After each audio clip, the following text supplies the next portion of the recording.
পরোটা খেতে কার না ভালো লাগে, আবার যদি হয় ডিম পরোটা। আজকের এই পরোটা একটা খেলে মন ভরবে না। এই রেসিপিটা খুব সহজভাবে আমি দেখানোর চেষ্টা করেছি। আশা করছি রেসিপিটি ভালো লাগবে, তাহলে সম্পূর্ণ ভিডিওটা দেখুন স্কিপ না করে। আসসালামু আলাইকুম everyone, welcome back to my channel Sanu cooking. আশা করছি আপনারা সকলেই খুব ভালো আছেন, আমিও খুব ভালো আছি। এই পরোটাটা বানানোর জন্য আমি এখানে 1 বাটির মতো ময়দা নিয়েছি, আর পরিমাণ মতো লবণ দিয়ে দিলাম, আর অল্প একটু সাদা তেল দিয়ে দিলাম। দিয়ে খুব ভালো করে ময়াম দিয়ে প্রথমে শুকনো উপকরণগুলো একটু ভালো করে মাখিয়ে নিচ্ছি। তারপর অল্প অল্প করে নর্মাল পানি দিয়ে একটা ডো আমি তৈরি করে নেব। আর রেসিপিটি দেখার শুরুতেই প্লিজ একটা লাইক দিয়ে রেসিপিটি দেখা শুরু করবেন। আপনাদের একটা লাইক আমাকে উৎসাহিত করে পরবর্তী ভিডিও বানানোর জন্য।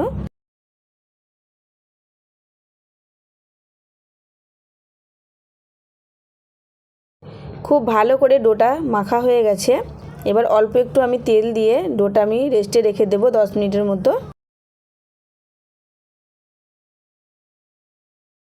এবার চলুন ডিম পরোটার জন্য কিছু উপকরণ লাগবে সেগুলো কেটে নিই। আমি এখানে একটা পেঁয়াজ নিয়েছি, মিডিয়াম সাইজের। পেঁয়াজটা খুব ভালো করে স্লাইস করে ছোট ছোট টুকরো করে কেটে নিচ্ছি। যত পাতলা করে পেঁয়াজটা কাটতে পারবেন ততই ভালো হবে।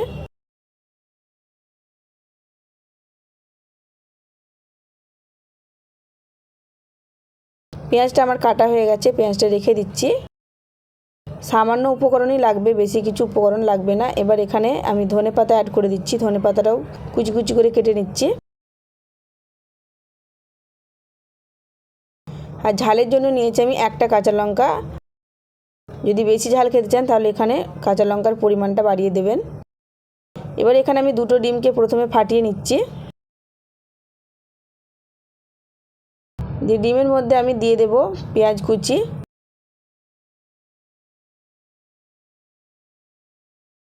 তারপরে কাঁচা লঙ্কা কুচি, তারপরে ধনেপাতা কুচি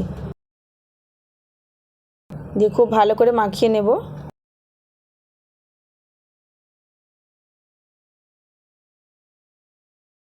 যদি একটু ডিমটা বেশি দিয়ে খেতে চান তাহলে এখানে ডিমের পরিমাণটা বাড়িয়ে দেবেন। আমি এখানে দুটো ডিম ব্যবহার করেছি, আরও একটা ডিম আমি এখানে অ্যাড করব।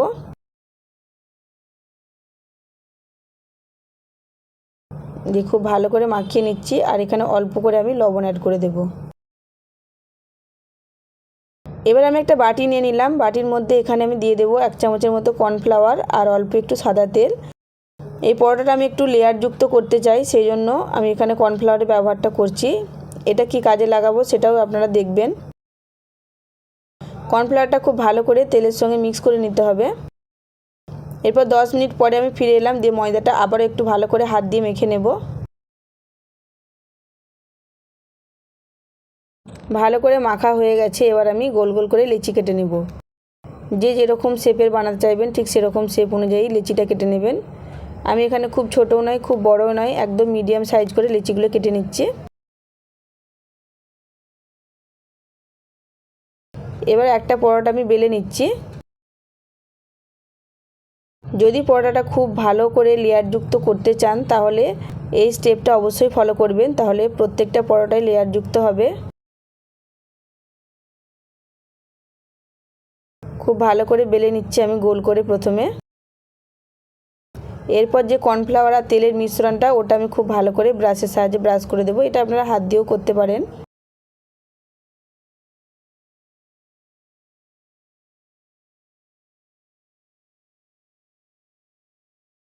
এবার আমি 4 চৌকো করে মুড়ে নেব। আশা করছি আজকের রেসিপিটি আপনাদের কাছে ভালো লেগে থাকবে। যদি ভালো লেগে থাকে তাহলে প্লিজ লাইক কমেন্ট শেয়ার করে দেবেন। আর যদি কেউ আমার চ্যানেলে নতুন এসে থাকেন তাহলে প্লিজ আমার চ্যানেলটা সাবস্ক্রাইব করে আমার পাশেই থাকবেন। পাশে থাকা বেল আইকনটা প্রেস করে দেবেন, যাতে করে নতুন কোনো ভিডিও ছাড়লে সবার আগে আপনার কাছে নোটিফিকেশান পৌঁছে যায়। আর যদি কেউ ফেসবুক পেজ থেকে দেখে থাকেন তাহলে প্লিজ পেজটাকে ফলো করে দেবেন। এইভাবে সেম প্রসেসে প্রত্যেকটা পরোটা আমি ভাঁজ করে নিয়েছি। এবার চলুন বেলে আর ভেজে নিই। সেজন্য আগে থেকে আমি গ্যাসে একটা তাওয়া বসিয়ে দিয়েছি। দিয়ে এবার আমি পরোটাটা বেলে নিচ্ছি। আমি এটা চৌকোভাবে পরোটাটা বানিয়েছি, আপনারা চাইলে গোল করেও বানাতে পারেন সেম প্রসেসে। পরোটাটা খুব ভালো করে আমার বেলা হয়ে গেছে। এবার আমি ফ্রাইং প্যানের মধ্যে অল্প একটু সাদা তেল দিয়ে দিলাম। এবার যে ডিমটা আমি গুলে রেখেছিলাম ওই ডিমের মধ্যে একটা পরোটা আমি ডুবিয়ে নিচ্ছি। দু সাইড খুব ভালো করে ডুবিয়ে নিতে হবে।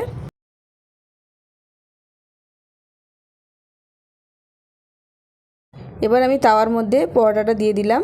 আর উপরে আরও একটু ডিমের মিশ্রণটা আমি লাগিয়ে নিলাম। আর গ্যাসের ফ্লেমটা কিন্তু এখন একদম স্লো রাখতে হবে। এরপর আরও একটা সাইড আমি উল্টে দিলাম। এবার দেখুন পরোটাটা কত সুন্দরভাবে ফুলে উঠেছে। এইভাবে সেম প্রসেসে আমি প্রত্যেকটা পরোটা বানিয়ে নিয়েছি। দেখুন পরোটাগুলো দেখতে ঠিক কতটা লোভনীয় হয়েছে। আর ঝামেলাটাও দেখলেন খুবই কম, আলাদা করে আর ডিম ভাজতে হলো না। একদম সিম্পলভাবে দেখানোর চেষ্টা করেছি। আশা করছি রেসিপিটি আপনাদের কাছে ভালো লেগেছে। আর কিছুই লাগবে না, গরম গরম পরোটা এমনি খাওয়া হয়ে যাবে। আর এখানে আমি সসের সঙ্গে সার্ভ করে নিয়েছি। প্রচণ্ড গরম থাকায় পরোটাটা আমার হাত দিয়ে ছিঁড়তে অসুবিধা হচ্ছে। পরোটাটা একদম সফট নরম তুলতুলে হয়েছে। ভেতরটা দেখুন কেমন লাগলো অবশ্যই কমেন্ট করে জানাবেন। আর অবশ্যই একবার বাড়িতে ট্রাই করবেন। আজ তাহলে আসি, ফিরে আসবো নতুন একটা ভিডিও নিয়ে। ততক্ষণ সবাই ভালো থাকবেন, সুস্থ থাকবেন। আল্লাহ হাফিজ।